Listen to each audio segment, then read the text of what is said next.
विद्यार्थी मित्रांनो, हा लेसन मी हिंदी आणि मराठी दोनों भाषांमध्ये शिकवलेला है। जिन स्टूडेंट्स को हिंदी में ये लेक्चर चाहिए होगा उन्होंने ऊपर सर्च करना है an astrologer's day by mister Indian educator. फिर आपको वो हिंदी वाला लेक्चर मिल जाएगा, आप उसे देख सकते हो। परंतु विद्यार्थी मित्रांनो, या लेक्चरमध्ये मी तुम्हाला मराठीतूनच शिकवणार आहे, कारण की खूप साऱ्या विद्यार्थ्यांनी मला सांगितले की sir please an astrologer's day हा जो लेसन आहे हा आम्हाला मराठीतून शिकवा। त्यामुळे या व्हिडिओमध्ये मी तुम्हाला मराठीतून लाईन बाय लाईन एक्सप्लेनेशन केलं आहे। जर का विद्यार्थी मित्रांनो एकदा तुम्ही हा पूर्ण लेक्चर केअरफुली पाहून घेणार, याचा अभ्यास तुम्ही आता करून घेणार, तर पुन्हा कधी तुम्हाला या लेसनचा अभ्यास करायची गरज पडणार नाही। डायरेक्टली तुम्ही एक्झाममध्ये जाऊन लिहू शकतात। त्यामुळे लाईन बाय लाईन एक्सप्लेनेशन केलं आहे, म्हणून तुम्ही या लेक्चरला खूप केअरफुली बघा, जेणेकरून तुम्हाला पुन्हा कधी या लेक्चरला अभ्यासाची गरज पडणार नाही। तर विद्यार्थी मित्रांनो, सुरुवात करूया आपल्या लेक्चरला। तर हा जो व्हिडिओ आहे, हा जो लेक्चर आहे, यामध्ये आपण शिकणार आहोत आपल्या 12वीच्या इंग्लिशचा जो पहिला लेसन आहे, ज्याचे नाव आहे ॲन ॲस्ट्रोलॉजर्स डे। मित्रांनो, ॲन ॲस्ट्रोलॉजर्स डे ही एक शॉर्ट स्टोरी आहे, जी लिहिली आहे RK नारायण यांनी। मित्रांनो, RK नारायण हे इंडियाचे one of the best English रायटरमधून एक आहेत। RK नारायण यांनी खूप सारे असे नॉवेल्स लिहिले आहेत, पुस्तकं लिहिली आहेत, ज्यामध्ये त्यांनी इंग्लिश जे पुस्तक नॉवेल्स त्यांनी इंग्लिशमधून लिहिले आहेत। आणि RK नारायण हे इंडियाचे one of the best English रायटर्समधून एक आहेत, हे लक्षात ठेवा। विद्यार्थी मित्रांनो, ही जी शॉर्ट स्टोरी आहे ॲन ॲस्ट्रोलॉजर्स डे, यामध्ये एकूण 3 कॅरेक्टर्स आहेत। त्यामध्ये तसं पाहायला गेलं तर 2च कॅरेक्टर्स महत्त्वाचे आहेत, परंतु याच्यात 3 कॅरेक्टर्स आहेत। पहिलं जे कॅरेक्टर आहे ते आहे एका ॲस्ट्रोलॉजरचं, ॲस्ट्रोलॉजर म्हणजे ज्योतिषी। दुसरं एक कॅरेक्टर आहे एका माणसाचं, त्याचे नाव असतं गुरुनायक। आणि तिसरं जे कॅरेक्टर आहे ते या ज्योतिषीची म्हणजे हा जो ॲस्ट्रोलॉजर आहे त्याच्या बायकोचं ते कॅरेक्टर आहे। असे टोटल 3 कॅरेक्टर्स आहेत। परंतु यामध्ये ॲस्ट्रोलॉजर म्हणजे ज्योतिषी आणि तो दुसरा माणूस ज्याचे नाव गुरुनायक आहे, या 2च व्यक्तींचे मेन कॅरेक्टर या शॉर्ट स्टोरीमध्ये तुम्हाला पाहायला मिळणार आहे। तर पाहूया मित्रांनो, काय आहे ही स्टोरी। विद्यार्थी मित्रांनो, या स्टोरीमध्ये जो ॲस्ट्रोलॉजर आहे तो खरोखरचा ॲस्ट्रोलॉजर नसतो। आता ॲस्ट्रोलॉजर म्हणजे काय, मी तुम्हाला जसं की सांगितले की ॲस्ट्रोलॉजर म्हणजे ज्योतिषी, जो लोकांचं भविष्य सांगतो, फ्युचर सांगतो, त्याला आपण ॲस्ट्रोलॉजर इंग्लिशमध्ये म्हणत असतो, त्याला मराठीमध्ये आपण ज्योतिषी म्हणतो। तर या स्टोरीमध्ये जो ॲस्ट्रोलॉजर आहे तो खरोखरचा ॲस्ट्रोलॉजर नाही आहे, म्हणजे तो फक्त ज्योतिष बनण्याचं खोटं नाटक करतो आणि लोकांचं खोटं भविष्य सांगत असतो। म्हणजे तो ज्योतिषाचा व्यवसाय तर करतो, परंतु त्याला ज्योतिष या शास्त्रामधलं काहीही येत नसतं, तरीसुद्धा तो लोकांना वेडं बनवत असतो आणि त्यांना त्यांचं खोटं भविष्य सांगून त्यांच्याकडून पैसे कमवत असतो। तर सांगायचं तात्पर्य असं की हा जो ॲस्ट्रोलॉजर आहे तो खरोखर ॲस्ट्रोलॉजर नाही आहे, याला ॲस्ट्रोलॉजीमधलं काहीही येत नाही, तरीसुद्धा हा ॲस्ट्रोलॉजीचा व्यवसाय करतो। आता हा ॲस्ट्रोलॉजर तर आहे, तो ॲस्ट्रोलॉजीचा काम म्हणजे त्याचा व्यवसाय करून तो पैसे तर कमवतो त्याचे पोट भरण्यासाठी। परंतु हा जो ॲस्ट्रोलॉजर जेव्हा लहान होता, तरुण वयाचा होता, तेव्हा त्याला आधीपासून ॲस्ट्रोलॉजर बनायचे नव्हतं, की तो लहान वयाचा होता आणि त्याला वाटलं होतं की मी मोठा होऊन ॲस्ट्रोलॉजर होणार, असं काहीही नव्हतं। त्याच्या आयुष्यामध्ये अशी एक घटना घडली की त्याला हा ॲस्ट्रोलॉजर म्हणजे ज्योतिषाचा व्यवसाय करावा लागला। तर तुम्हाला समजलं विद्यार्थी मित्रांनो की हा जो ॲस्ट्रोलॉजर होता तो फेक होता आणि याला लहानपणापासून ॲस्ट्रोलॉजीमध्ये काही इंटरेस्ट न होता, त्याला ॲस्ट्रोलॉजर बनायचं नव्हतं। परंतु त्याच्या आयुष्यात अशी काही एक घटना घडली की त्याला हा ॲस्ट्रोलॉजीचा व्यवसाय करावा लागला आणि त्याला ॲस्ट्रोलॉजर बनावं लागलं। तर विद्यार्थी मित्रांनो, अशी कोणती घटना त्याच्या आयुष्यात घडली ही आपण आता या स्टोरीमधून पाहणारच आहोत। तर सुरुवात करूया आपल्या स्टोरीला। विद्यार्थी मित्रांनो, लाईन बाय लाईन एक्सप्लेनेशन केलेलं आहे, त्यामुळे केअरफुली बघा आणि अजून जर लाईक केलं नसेल तर लाईक करून द्या। आणि डेली रेग्युलर लेक्चर्स येत आहेत, तुमच्या सिलेबस तुमच्या एक्झामच्या अगोदर पूर्ण होणार आहे, त्यामुळे सबस्क्राईब करून नोटिफिकेशन जरूर ऑन करा। तर चला पाहूया आपला लेसन।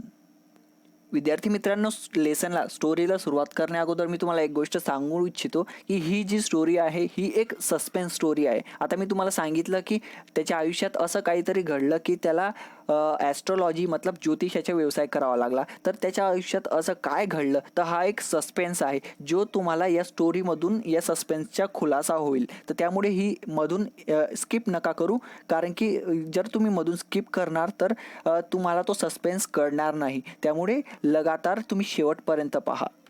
आपल्या या स्टोरीचे नाव आहे ॲन ॲस्ट्रोलॉजर्स डे.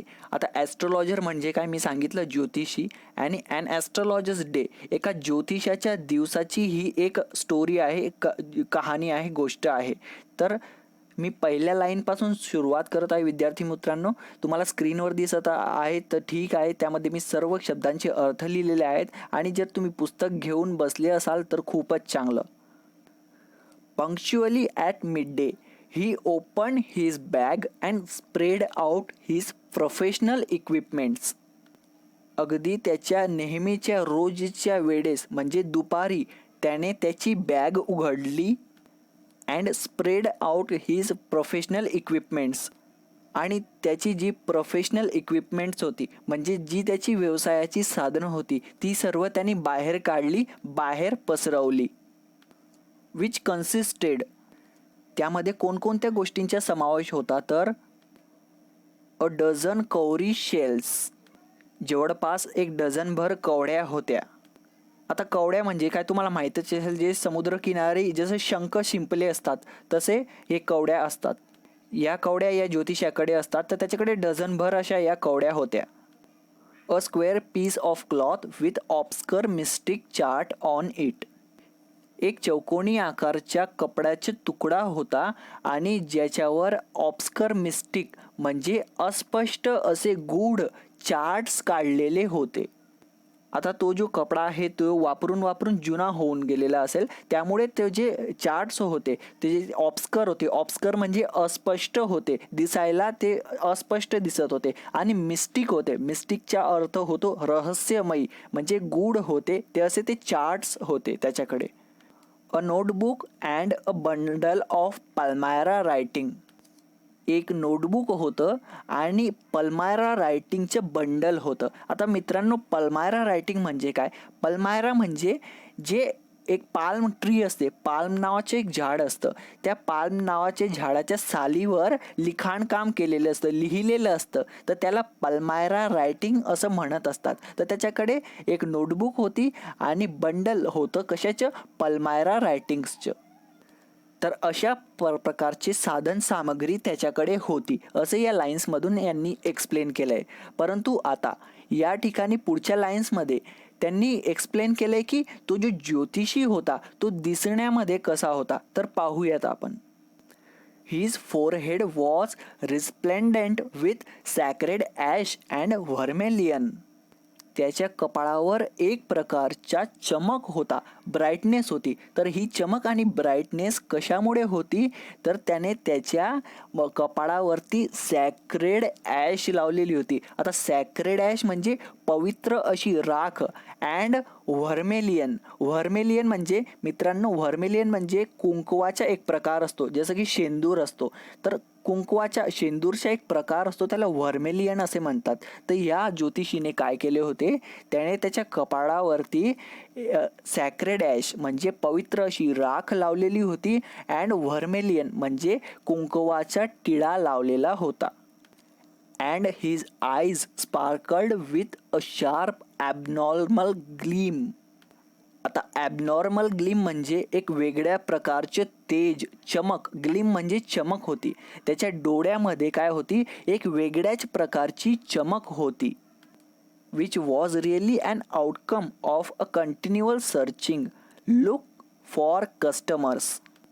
आणि विद्यार्थी मित्रांनो, हे जे त्याच्या डोळ्यातील चमक होती ती कशामुळे होती, तर ती होती तो त्याच्या जे कस्टमर्स आहे त्यांना कंटिन्युअसली काय करत होता, सर्च करत होता की कोणता कस्टमर माझ्याकडे येईल, केव्हा येईल आणि कधी येईल, असं तो कंटिन्युअसली त्याच्या कस्टमर्सचं काय करत होता, सर्चिंग करत होता. तर त्याच्यामुळे त्याच्या डोळ्यामध्ये अशी एक वेगळीच चमक होती.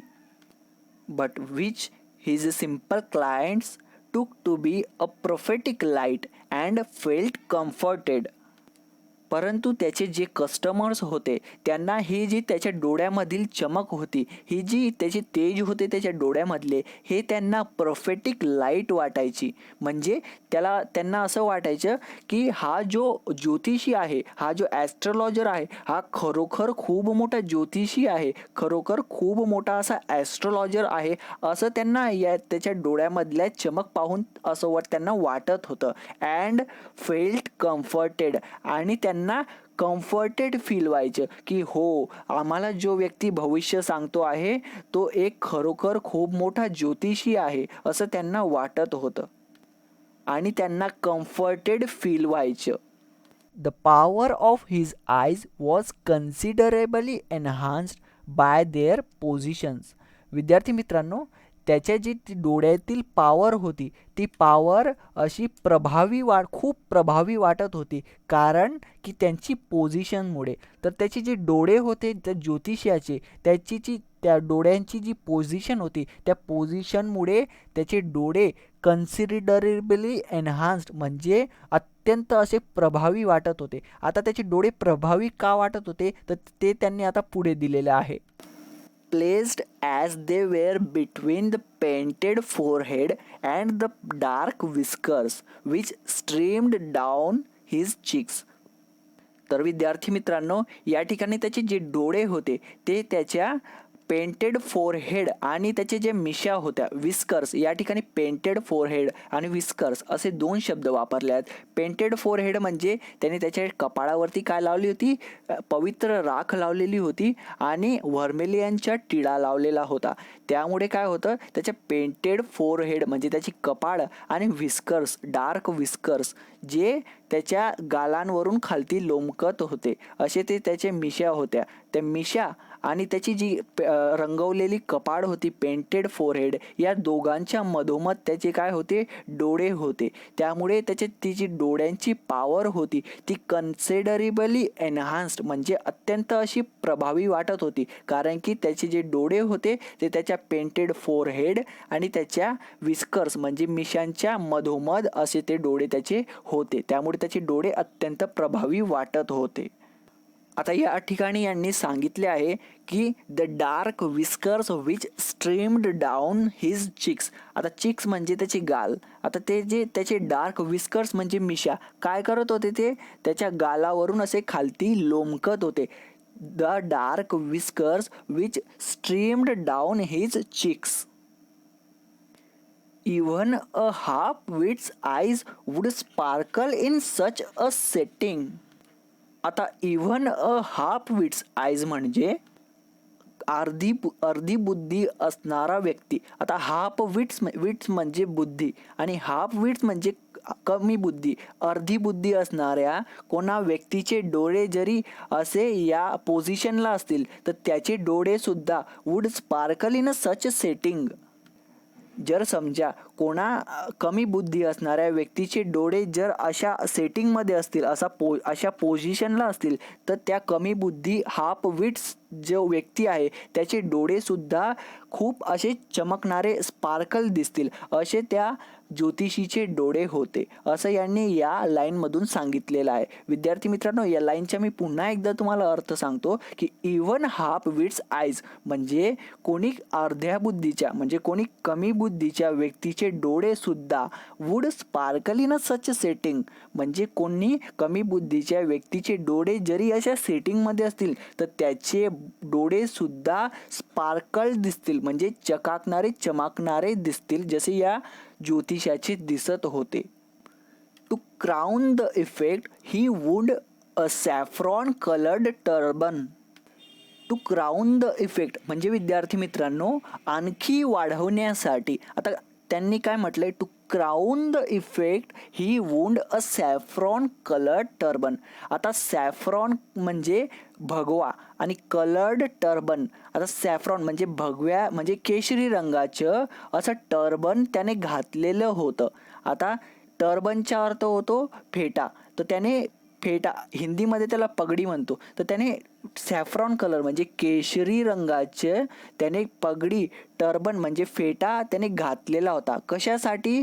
टू क्राऊन द इफेक्ट, म्हणजे त्याचा जो इफेक्ट होता, त्याचा जो लुक होता, त्याचा जो प्रभाव होता, तो त्याच्या दिसण्यात चांगलं दिसावं, त्यामुळे त्याने टू क्राऊन द इफेक्ट म्हणजे इफेक्ट वाढवण्यासाठी त्यांनी काय केलेलं होतं, ही वाउंड अ सॅफ्रॉन कलर्ड टर्बन, त्याने एका केशरी रंगाची पगडी म्हणजे फेटा गुंडाळलेला होता.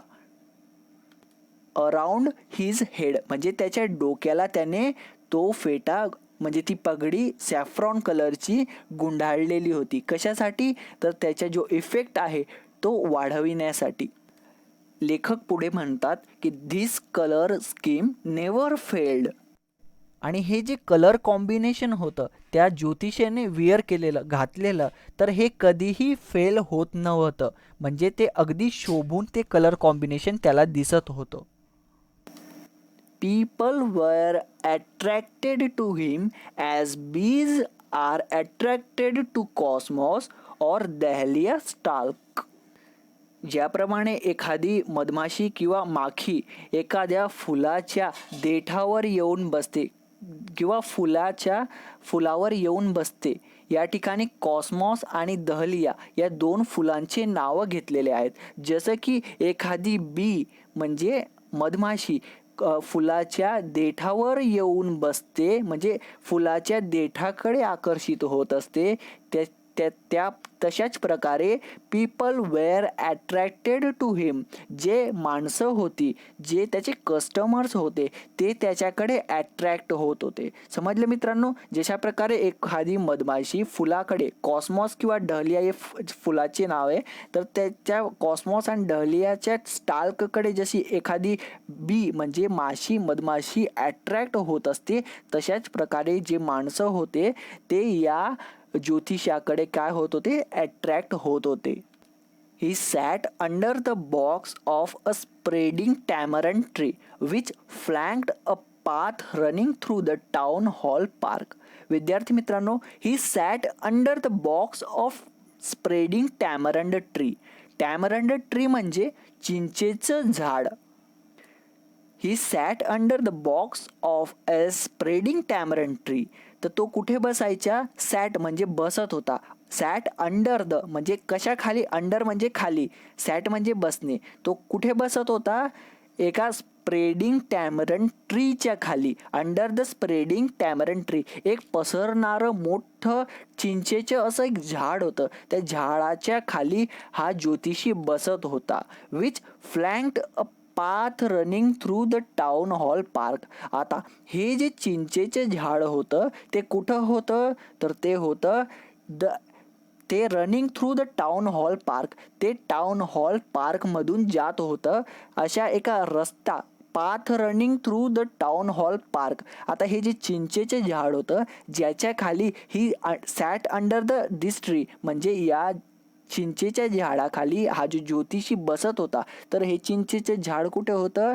टाउन हॉल पार्कमध्ये होतं. एवढं तुम्ही लक्षात ठेवा. जेव्हा तुम्हाला सीन पॅसेज येईल ना, त्याच्यामधून तुम्हाला प्रश्न विचारण्यात येतील, आणि जर तुम्हाला हा पॅरेग्राफ आला तर नक्कीच तुम्हाला हा प्रश्न विचारला जाणार. त्यामुळे नक्कीच आठवण ठेवा की ते जे चिंचेचं झाड होतं ते कुठे होतं? तर ते टाउन हॉल पार्कमध्ये होतं.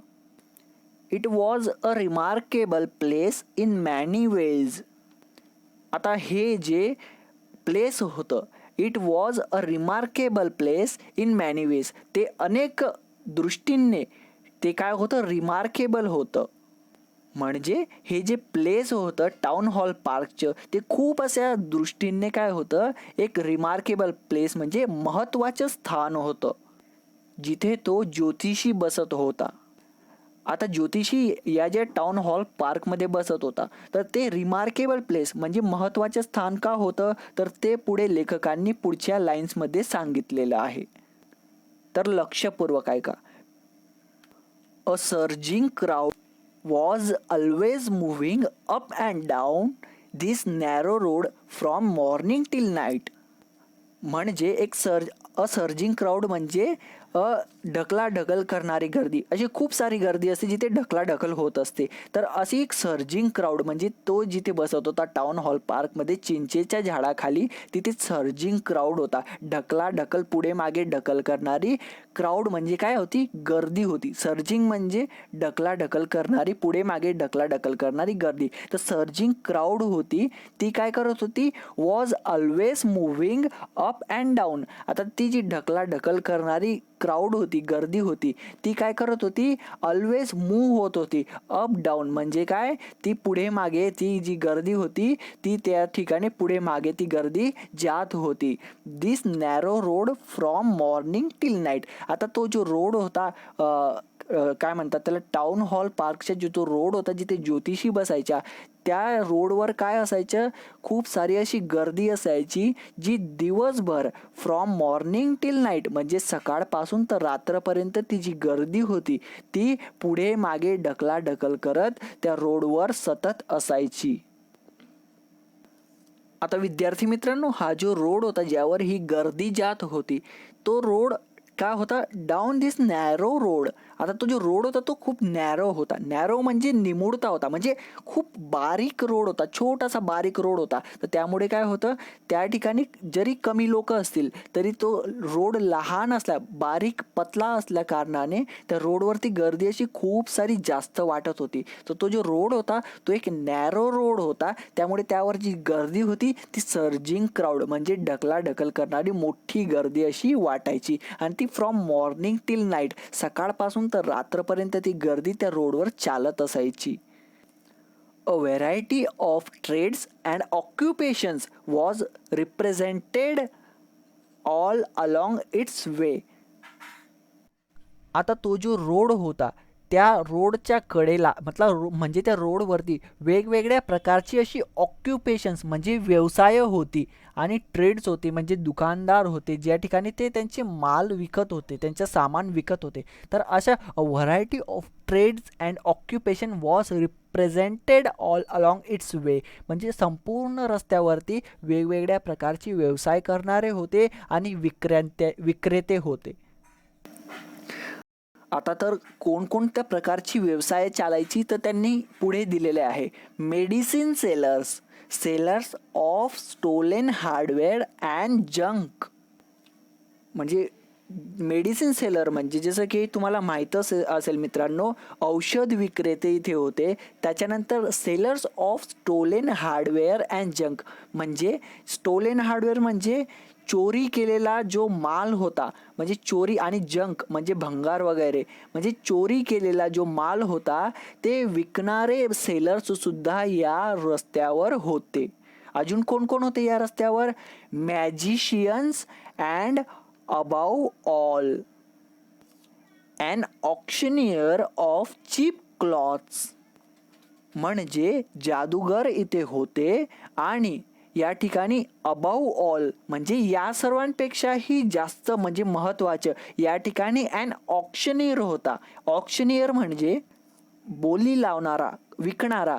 या ठिकाणी तुम्ही बघा विद्यार्थी मित्रांनो, मॅजिशियन्स म्हणजे काय? जादूगार होतो जिथे मॅजिक दाखवत होते त्या रोडवर. अँड अबाव ऑल म्हणजे यांच्यापेक्षाही वेगळं, एकदम भारी असं काय होतं? And auctioneer of cheap cloth होता. म्हणजे चीप क्लॉथ म्हणजे स्वस्त कपडे, जे स्वस्त दरामध्ये मिळतात असे कपडे विकणारा एक ऑक्शनियर म्हणजे एक विक्रेता होता, बोली लावणारा होता. तो त्या ठिकाणी काय करायच्या? कपडे विकत असायच्या, चीप क्लॉथ विकायच्या म्हणजे स्वस्त दरामध्ये कपडे विकत होता. Who created enough din all day to attract the whole town.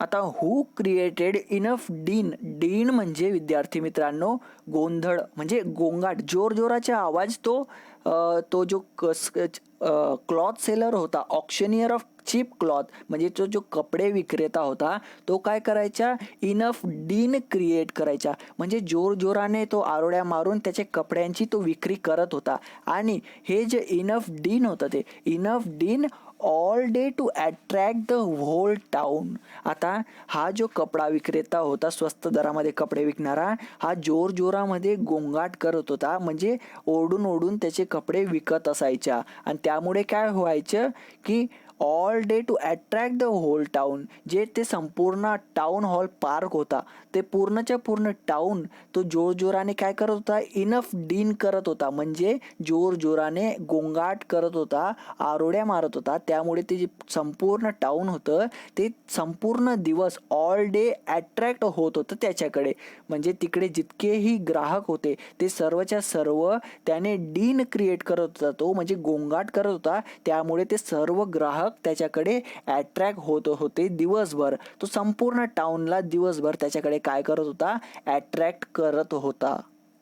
विद्यार्थी मित्रांनो, हे जे लाईन्स आहे, हा जो पॅरेग्राफ आहे, यामधून जे लेखक आहेत R.K. नारायण, ते आपल्याला काय करण्याच्या त्यांची इच्छा आहे की आपल्याला कळावं की त्या ठिकाणी कशा प्रकारे तो मार्केट होता, तो टाउन हॉल पार्क होता. तर ह्या पॅरेग्राफमधून लेखक आपल्याला त्या टाउन हॉल पार्क कसा होता, त्या ठिकाणी कोणकोणते विक्रेते होते आणि काय काय होतं, कशा प्रकारे तिकडचे वातावरण होते, ते या पॅरेग्राफमधून लेखक आपल्याला सांगत आहेत. यापूर्वीचा जो पॅरेग्राफ होता, यापूर्वीचे जे लाईन्स होते, त्यामध्ये जो लेखक होते त्यांनी आपल्याला सांगितले की तो जो ॲस्ट्रोलॉजर आहे, तो जो ज्योतिषी आहे, तो दिसण्यामध्ये कसा आहे. तर आता या पॅरेग्राफमधून लेखक आपल्याला सांगत आहेत की ते जे टाउन हॉल पार्क आहे जिथे ज्योतिषी बसतो, तर ते दिसण्यामध्ये कसं आहे. यापूर्वीच्या म्हणजे लाईन्समध्ये आपण पाहिलं की ज्योतिषी कसा दिसतो. आता हे जे लाईन्स आहे याच्यामध्ये आपण पाहत आहोत की ती जी जागा आहे ती कशा प्रकारची आहे आणि तिथे कोणकोणते विक्रेते बसतात वगैरे वगैरे. आता next to him in vociferousness came a vendor of fried groundnut. आता या ठिकाणी व्हेसिफेरसनेस म्हणजे कर्कश. आता next to him in a vociferousness came a vendor of fried groundnut. आता एक ग्राउंडनट म्हणजे तुम्हाला माहीत असेल शेंगदाणे, आणि फ्राईड ग्राउंडनट म्हणजे तळलेले शेंगदाणे विकणारा कोण होता, एक वेंडर होता जो त्या ज्योतिषीच्या बाजूने उभा होता. तर तो जो फ्राईड ग्राउंडनट तळलेले शेंगदाणे विकणारा तो जो वेंडर होता, विक्रेता होता, तो काय करत होता, व्हेसिफेरसनेस होता. म्हणजे काय करत होता, एक तो लाऊडनी म्हणजे जोरजोराने, जसं कपडे विक्रेता काय करत होता, तो जोरजोराने आरोड्या मारत होता आणि ग्राहकांना त्याच्याकडे अट्रॅक्ट करत होता. तर तशाच प्रकारे हा जो फ्राईड ग्राउंडनट विकणारा वेंडर आहे, तो विक्रेता, तो काय करतोय, व्हेसिफेरसनेस म्हणजे कर्कश आवाजाने काय करत आहे, ग्राहकांना अट्रॅक्ट करत आहे त्याच्याकडे. Who gave his ware a fancy name each day calling it Bombay ice cream. म्हणजे विद्यार्थी मित्रांनो, या ठिकाणी हा जो वेंडर आहे, फ्राईड ग्राउंडनट विकणारा वेंडर, तो काय करतो आहे, तो हू gave his ware a fancy name each day, तो काय करायचा, तो दररोज त्याचे जे शेंगदाणे होते तळलेले त्याला दररोज वेगवेगळे फॅन्सी नावं द्यायच्या, वेगवेगळे नावं द्यायच्या. कसं, कॉलिंग इट बॉम्बे आईस्क्रीम. कधी तो त्याच्या शेंगदाण्यांना बॉम्बे आईस्क्रीम म्हणायचा, तर one day and on the next day daily almond. म्हणजे तो जो शेंगदाणा विक्रेता होता तो कधी त्याच्या शेंगदाण्यांना बॉम्बे आईस्क्रीम म्हणायचा, असं म्हणून तो विकायचा. दुसऱ्या दिवशी काय म्हणायचा, डेली आल्मंड म्हणायचा. किंवा and on the third day rajas delicacy. म्हणजे तो कधी त्याच्या शेंगदाण्यांना बॉम्बे आईस्क्रीम म्हणायचा, कधी म्हणायचा डेली आल्मंड, तर कधी म्हणायचा राजाज डेलिकसी. असे वेगवेगळे नावं ठेवून तो त्याचे शेंगदाणे फ्राईड ग्राउंडनट्स काय करत होता, विकत होता. तर तो दररोज त्याच्या मालाला, त्याच्या शेंगदाण्यांना वेगवेगळ्या नावांनी पुकारत होता. तर कोणकोणते नावं मी सांगितली या ठिकाणी, बॉम्बे आईस्क्रीम, त्याच्यानंतर डेली आल्मंड, त्याच्यानंतर राजास डेलिकसी. अशा 3 प्रकारे, म्हणजे अशा खूप साऱ्या प्रकारे तो त्याच्या शेंगदाण्यांना नावं ठेवत होता. तर कळालं विद्यार्थी मित्रांनो, हा जर पॅरेग्राफ आला तर याच्यावर क्वेश्चन नक्कीच विचारले जातील. त्यामुळे खूप सोपं आहे विद्यार्थी मित्रांनो. या ठिकाणी आत्ताच तुम्ही जर लक्षपूर्वक या ठिकाणी शिकून घेतलं ना, तर पुन्हा कधी या चॅप्टरला तुम्हाला अभ्यासाची गरज पडणारच नाही आणि डायरेक्टली तुम्ही तुमच्या एक्झाममध्ये, परीक्षेमध्ये बिनधास्तपणे लिहू शकता. तुम्हाला फुल मार्क्स मिळतील, मी तुम्हाला सांगतो. त्यामुळे विद्यार्थी मित्रांनो, या ठिकाणी आता आपण जितकं, व्हिडिओ खूप मोठा झाला आहे, त्यामुळे आता 1 मिनिट आधी तुम्ही व्हिडिओला लाईक करा. तुम्ही लाईक करत नाही, प्लीज प्लीज लाईक करा, कारण की तुम्ही जर लाईक करता ना त्यामुळे मोटिवेशन मिळतं आणि त्यामुळे मी तुम्हाला लवकर काय करू शकतो, तुमचा सिलेबस संपवू शकतो. त्यामुळे लाईक नक्कीच करा आणि रेग्युलर डेली लेक्चर्स येत आहे त्यासाठी सबस्क्राईब करा. तर याचा जो पुढचा पार्ट आहे तो तुम्हाला आता स्क्रीनवर दिसत आहे, तर तुम्ही या दुसऱ्या पार्टमध्ये याच्या पुढचा पार्ट पाहू शकतात. मी डायरेक्टली कंटिन्यू केलं आहे, तर डायरेक्टली यावर क्लिक करा